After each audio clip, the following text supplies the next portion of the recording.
So Coda broke the squeaker on this toy. It's one of her most durable toys because clearly, you know, it's barely ripping and she's had this for like months. But she breaks all the squeakers she has, so I'm okay with it because it was fucking annoying. Yeah, Coda and I were both talking. We were like, please, like, Coda, stop. But apparently she bit at it enough that it stopped working. But yeah, today I have deadlifts. Quinn said that he's probably just going to do cardio today. Yeah, I think I'm gonna do like light arms and cardio. Cause I'm pretty sore. I think I'm gonna do a 3-day on, 1 day off type split. Yeah. Because after 3 days, man, training hard, it's like everything's just kind of, you know, pain. Yeah, usually that 4th day, if you're going to do 6 days in a row, it has to be pretty light regardless.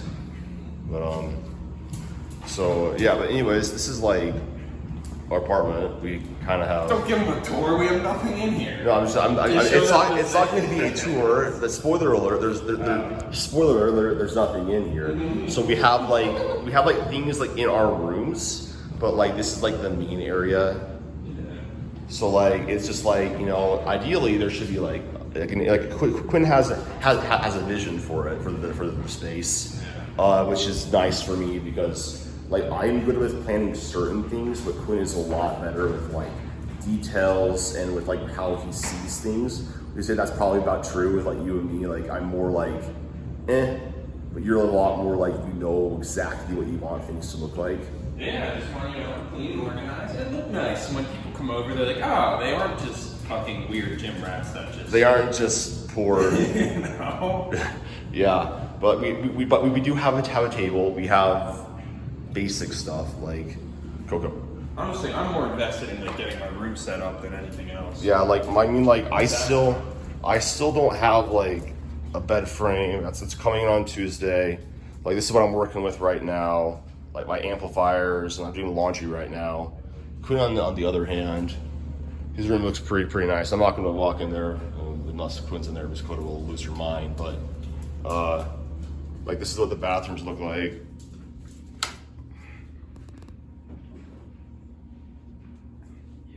They're pretty nice. So it's a nice spot. It's a nice. I mean, it probably just automatically sounds dark. Oh, probably. But yeah, anyways, I have deadlifts today. I have a little bit of a sinus infection, which is kind of, like I haven't really been able to sleep super well, been a little bit. It's just a mild head cold though, so like, how I do things, like if I'm sick and if I'm like achy, if I'm feverish, if I'm like have lots of muscle soreness from being sick, I don't lift. But like if it's just like a mild head cold, like oh, like a little bit stuffy or like whatever, like I'll still go train usually. That's what I recommend for most people. Some garlic up your nose. It'll clear out your sinuses and you go sleep. I saw it on TikTok. Just follow TikTok. Yeah. Fuck it, dude. TikTok's got some good info. TikTok taught me how to brush my teeth, not gonna lie. Literally, you're supposed to floss. Do you know how to brush your teeth? Okay, you're supposed to floss, mouthwash, and then brush your teeth, but don't wash it out with water.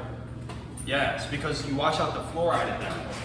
Yeah, and if you like brush your teeth, then mouthwash, or floss, then mouthwash, anything after brushing your teeth, you're gonna wash out fluoride. It's not like it's I guess that makes sense. I know, but no one ever told me that until no one ever told me that either. I'm going to tell my mom that. She's going to be like, yeah. I was 50 years old when I heard that. Yeah, well, so now I don't wash out my mouth and I brush my teeth. I guess that makes sense. Like, are you just supposed to let it just stick there?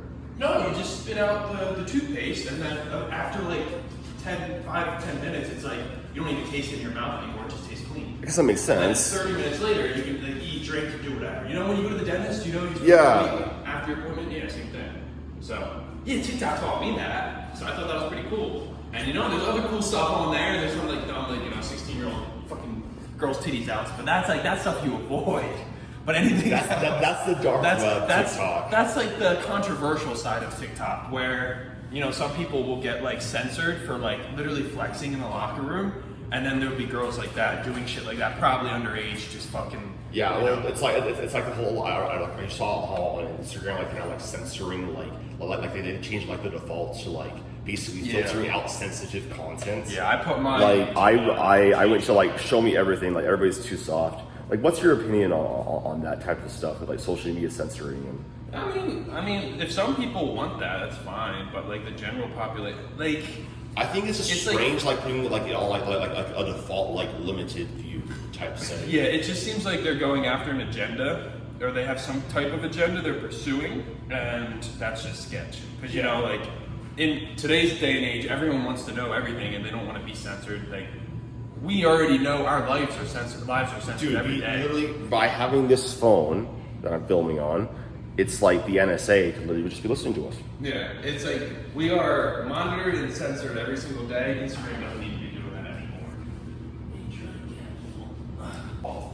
But yeah, I'm going to go and head out to the gym, and I'm going to do some deadlifts. I have a single out 7.5 RPE, so I'll see how things feel. I have a number in mind I'd like to hit, but I'm going to just see how warm-ups feel and how things are moving and whatnot. And then I already got my client check-ins done. I trained one client in person today, so that went well.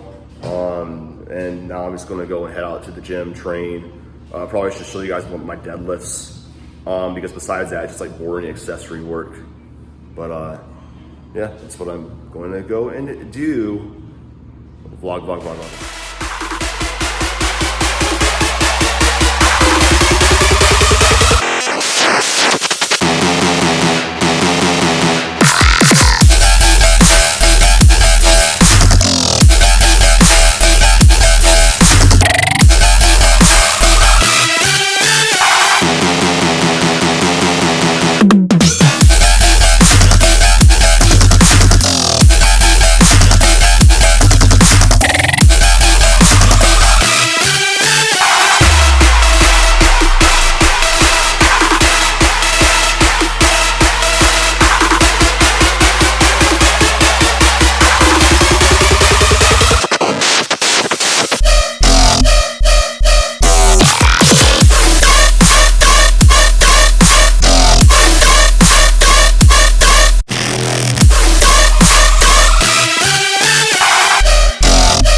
I just finished up my training session.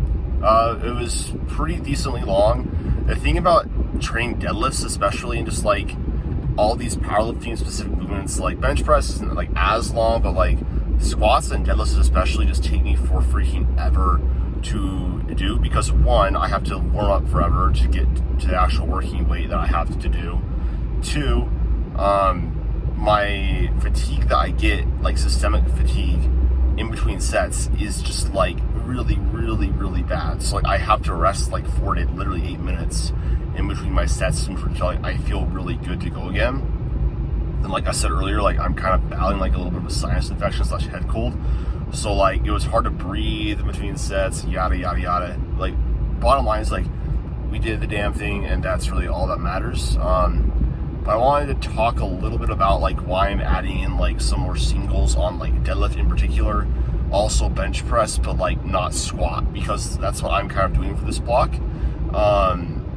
It's mainly because I feel like I need a little bit more practice with heavier weights, with feeling it, with knowing how to move it off the floor, off my chest in a bench press, how it feels. Like there's a certain feeling and technique with heavy singles that you have to get good at. It's a skill to get good at doing heavy singles. And with bench press, because it's such a technical movement, I feel like I need more frequent skill exposure to it. Also, there's a little less of a fatigue cost from doing that.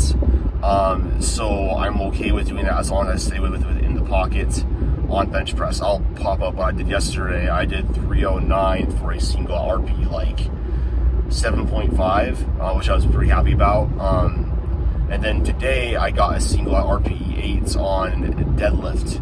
I know some people might be like, oh, it was slopped off the floor, like how's the RPE 8? Like, trust me guys, like I know what my RPEs are. Not everybody's RPE is going to look the same. There was like no sticking point It was very, very smooth off the floor. It didn't feel too heavy. I did slightly kick it forward though, and like this is what I'm saying of like why I'm doing more frequent field exposure of doing a single on deadlift, is because I just really need that time to like feel heavier weight in my hands. And I found that from past experience with peaking, like I don't have enough practice with singles with really heavy weights that are like 90% plus on deadlift, because like I've never really had it. And it's something I'm trying because I want to, you know, feel practiced and really confident on the platform. And also like, because I have good leverages for deadlift, I can get away with doing singles on deadlift as long as, you know, it's not like an RPE like 9 or more, and, you know, bounce back pretty fast. Whereas like with the squat, the reason why I'm not doing singles on squats is because I have terrible leverages for squat, and I can just get so fatigued from it. And I found that, you know, as long as I follow like more of a linear progression with like triples, doubles, and then singles, like a couple singles going on into my meet, that's really all that I need on squat, because that's kind of what I did last prep, and it was like the best my squat has ever peaked. So I'm kind of using that past stage for my future training decisions. But besides that, like body weight's like 181 in the morning. I'm getting a lot bigger and leaner at the same time. So like the nutrition has been really on point in training. Like this is like the best I've progressed in years. So I'm just really happy, really excited. Like my main thing is just like it's trying to stay healthy, controlling the rate of progression. Like I add on maximum of 2% load per week to my lifts, because if I add more than that, I typically find that the fatigue outpaces like the fitness adaptation. So that's what I'm kind of doing right now, and just trying to, you know, stack up wins and stay in the pocket, and, you know, feeling pretty good overall about how training is going. Very, very confident. Officially 6 weeks out today, so we'll see what I can put together on the platform. I'm feeling really, really confident as of right now. Alright guys, so I wanted to just end out this video with a Q&A that I got. I basically asked my clients to ask me just like some things they wanted me to answer in more like long-term format with clients, like just like training and diet. So I have like their questions like on my computer right here. So I'm just gonna first go off of this. So first one is going to be, does it make a difference training on pound plates versus kilo plates? And I would say that the biggest difference is going to be in, typically kilo plates are always going to be calibrated, whereas pound plates are going to not be calibrated. That makes a big difference if you're a powerlifter, with one, making sure that if you're going, especially training into a meet, you know how to plan your attempts, because pound plates, like not every 45 pound plate weighs 45 pounds. Like some of them can be like 41 pounds, some of them can be like 50 pounds, or be like way the heck off. So that's like number one, is like that, yes, that makes a difference because you know exactly what you're lifting, because kilo plates are actually calibrated, which means that they are manually weighed by a scale that is calibrated to weigh out the plates, whereas 45 pound plates are kind of just made with like a machine, and like there are some errors because not all metal is as dense as each one. So that's the first thing. And then the second one is going to be, there is a different feel of lifting with pound plates versus on kilo plates with basically the diameter. Typically pound plates have more of a whip with the bar. So basically what the whip is basically has to do with like angular momentum, with basically if you have like more weights farther away from the axis of rotation, which is basically gonna be like middle of your body for most powerlifters, you could typically will get a little bit more of a whip, which basically is going to help with angular velocity and momentum, so you can have a little bit of an easier time locking out. In some cases, if you can take advantage of that whip, as opposed to like a kilo plate. So my advice for people is that, like, is it going to make or break your meet? And like, if you're just in a recreational powerlifter, no. If you don't have access to kilo plates, if you don't have access to a powerlifting gym, then it's not going to make or break your prep. I would still recommend, if you do have access to it, like train on what you're going to compete on. If you're bodybuilding, though, it doesn't really make that much of a difference. So that's going to be it. Also, one of my other clients asked me, what do you think about Paws, deadlifts, and squats? Like, why would you program them in? And the biggest reason why I would program in pauses is because I really like them for positional awareness, of kind of being aware of what your body is doing in a certain part of a lift. Not necessarily with like having you go through a sticking point. That's not why I program in pauses. It's not to help you get through a sticking point better. is to help increase your positional awareness, your kinesthetic awareness, how your body's moving in space during that time. For example, like pausing right off the floor of deadlift is going to force the lifter to be a little bit more aware of their position off the floor, because they're going to be pausing right off the floor. So they're going to want to be in the most biomechanically advantageous position for them to produce force past that point and be able to actually hold it isometrically. Pause squats really teach the lifter to like stay in their quads a little bit more, have a little more forward knee travel, and make sure that you're having like proper rooting of your feet, which is basically going to be even pressure distribution. Because basically one big problem that lots of people have on squatting is they will have their feet shift forward, like their weight shift forward and shift back on their heels or whatever. And it's a really important skill to just keep the weights on like a consistent area. Like I like to teach lifters to let their knees travel forward, let their knee, and then feel their weight on their midfoot and keep it there. Because typically most people are going to have issues with shifting back in the squat instead of shifting forward. So it's all going to be dependent, but pauses are really good for positional awareness, cueing, bracing patterns, also like how to breathe into your body properly, maintain that tightness and that pressure, which is just something that lots of people just struggle with. So that's why I, bring them in pause, deadlifts and squats, and I think long pause bench presses also have a place too, with just helping the lifter be a little bit more, again, comfortable in that position and be a little bit more aware of their body position, like, breathing in through their chest, bracing properly, and whatnot. Another question is going to be nutrition of bodybuilding versus powerlifters. So I think that really if you're doing them right, powerlifting nutrition should look similar to bodybuilding nutrition, with basically the biggest difference I would say is that during periods of like weight gain, usually powerlifters are going to be a little more concerned with like doing it slowly and methodically in a way that like doesn't like mess up their leverages substantially, because a big thing about gaining weight or changing weight is going to be you are going to be manipulating your leverages, and that's going to be really, really big in the case of powerlifters, since leverages dictate how you're going to lift the weight, usually, how you're going to produce force about an axis of rotation and all that stuff. So for powerlifters, I would say usually body composition changes are going to be a little more gradual, is what I like. Instead of like bodybuilders, it's going to be like more like, I want to get, like we're going to be optimizing like muscle as much as we possibly can, which usually mean like a little more of a surplus. If they deal with some bloating, we can find some exercises that, can work around it. But, with powerlifting, it's like typically if you're going to be gaining weight, it's for the purpose of performing better in a weight class, or moving up a weight class. And so we want to make sure that we're doing that in the most efficient way possible in order to, optimize performance on the platform. I also think that with cutting, it's more or less similar. I prefer, typically faster cuts for powerlifters, just because I think that if you're going to cut or be in an energy deprived state, that should be for as little time as possible. And then you should be going back to maintenance as soon as possible. So more like a mini cutting aggressive approach for most lifters, because like if you're in an energy deficit, you're not going to be able to put out as much output in the gym, just because you're just in an energy deprived state. Your energy availability, which basically energy coming in versus energy coming out, is just going to be lower.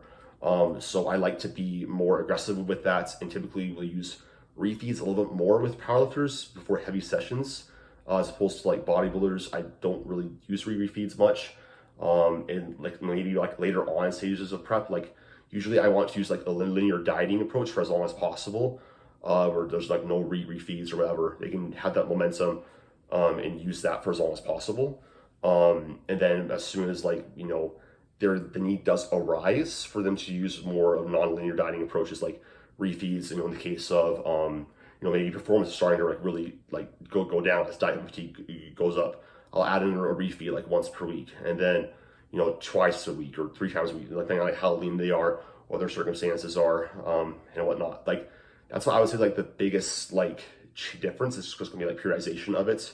Bodybuilders are gonna have more aggressive nutritional changes, just because their sport is more focused around body composition rather than performance. For powerlifters, it's about more consistency with nutrition, and finding where your body performs well at, and making very small changes around that to help manipulate your performance within a certain weight class.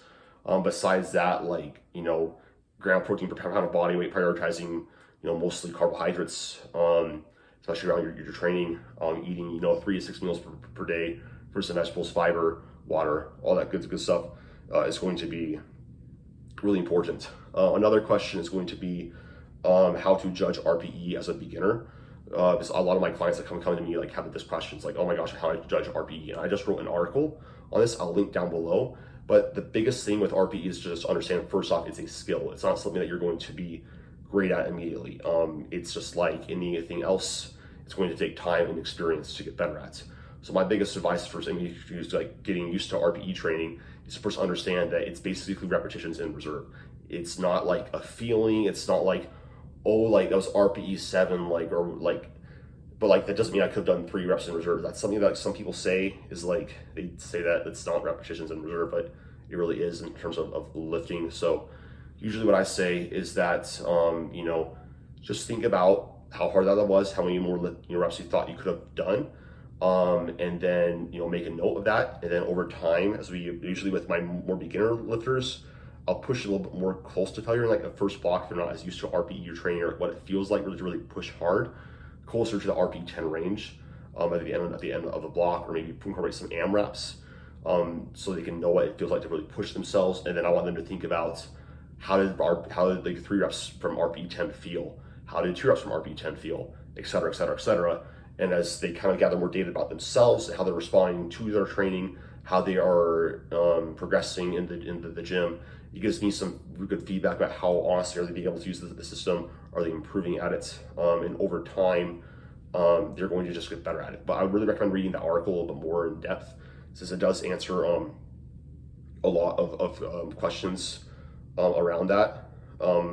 Future plans for competing. So my general plans for right now are, I am 6 weeks out from my last meet as a junior. I'm hoping I'm going to be, this is probably going to be my last meet at 181. And then I'm going to move up to the 90 kilo class, get bigger, get stronger. Since for my height, that's probably what's best for me in the long run. And just keep getting stronger. A question I also get asked like quite frequently is like where do you see yourself in like 10 years? And like I don't really think that far ahead. I just think about doing what I have to do like right now to get compounding results. Because basically I trust like basically like more process oriented and trusting that's going to get me to my desired outcome, being as strong as I possibly can. So like, sleeping, managing my stress, my nutrition, my recovery, hitting my RPEs, like trying not to overshoot, being objective with myself, being deliberate with my nutrition and my phases of training and dieting, trusting that's going to get me to my long-term goal. And then like from like a business end, I just want to keep growing like my clients roster and get more people on my programming and more like to the light, quote unquote, of like what evidence-based lifting really does for you and why science is truly stronger, why it does get better results. Yeah, I think that's everything I'm going to go over. This is like a 10-minute Q&A. I hope you guys liked it. If you guys liked the video, please make sure to like it. If you guys have any like things you want to see in the future from me, let me know. I'm always down for that. But yeah, that's everything. Thank you guys for watching. For coaching programs, untitled.fitness.com. Follow me on Instagram. Share this video with your mom, with your grandma, with your dog, whatever. And yeah, talk to you guys in the next one.